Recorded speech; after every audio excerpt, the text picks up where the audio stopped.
Hello everyone, আমি মালা আবার একটা নতুন ব্লগ নিয়ে আপনাদের কাছে হাজির হলাম। আজকে সকাল থেকে আমি খুবই ব্যস্ত ছিলাম, কেননা আজকে মাকে নিয়ে গিয়েছিলাম 3টে ব্যাংক ভিজিট করতে। আর তার সাথে ছিল আমাদের বন্ধুদের মধ্যে একটা খুব তোড়জোড়ের ব্যাপার।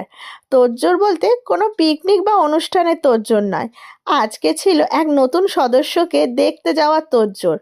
সকালবেলা থেকেই ছিল তার আয়োজন। বন্ধুদের মধ্যে কনভারসেশন হতেই চলছে যে কখন যাব, কিভাবে যাব, কোথায় মিট করব, কি কি গিফট নেবো, সব কিছু। ঠিক 4টের সময় আমরা বেরিয়ে পড়লাম বন্ধুরা একসাথে দেখা করতে।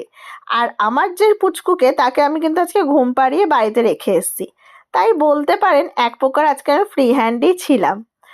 আজকে আমাদের সব বন্ধুরা মিলে ঠিক করেছি এই নতুন সদস্যকে আজকে দেখতেই যাব। সেই কবে থেকে ভাবছি যাব যাব করে, আর যাওয়াই হচ্ছে না। দেখেছেন তো নতুন সদস্য, দেখে আমাদের কি খেলার চোট।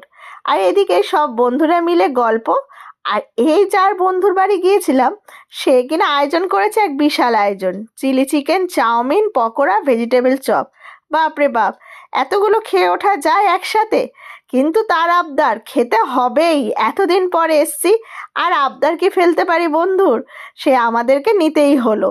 আর ওখানে আমাদের সদস্য আমাদের সাথে একটু গল্প টল্প করে একটা ঘুম দিয়েছে। আর আমরাও বেশ গল্প করতে জুড়ে গেছি সব বন্ধুরা মিলে। করব না কেন বলুন, বহু বছর পর, প্রায় 1 বছর পর আমাদের আবার দেখা হচ্ছে। আর কত গল্প ফোনে হয়, সবই তো সামনাসামনি বললে মনে হয় মনটা খুলে, মনটা অনেকটা হালকা হলো। তারপর চললো আমাদের একটু ফটো সেশন।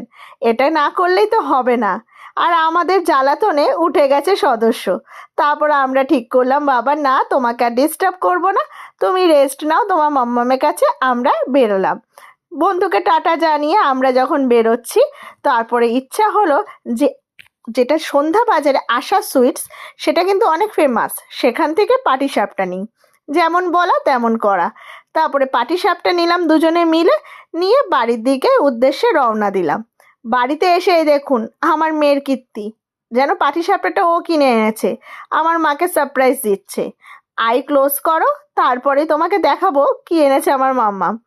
যাই হোক, এবার সে বাটি নিয়ে মামামের কাছে যাচ্ছে যে কোনটা দেবো দিয়াকে। সে এখন এক্সাইটেড যে কিনা পাটিসাপটা দিয়াকে দেবে। আর তার জন্য একটা আইসক্রিমও এনেছিলাম, সেটার ভিডিওটা আপনাদের অলরেডি দিয়ে দিয়েছি। আমার মাকে তুলে তারপরে পাটিসাপটা খাওয়ালো। কত না ভালোবাসা, দেখেছেন তো? এরপরে দুজনে মিলে না, সবাই মিলে বসে পাটিসাপটা খাওয়া হলো আজকে সন্ধ্যাবেলা। তারপরে চললাম আমার রান্নার কাজে।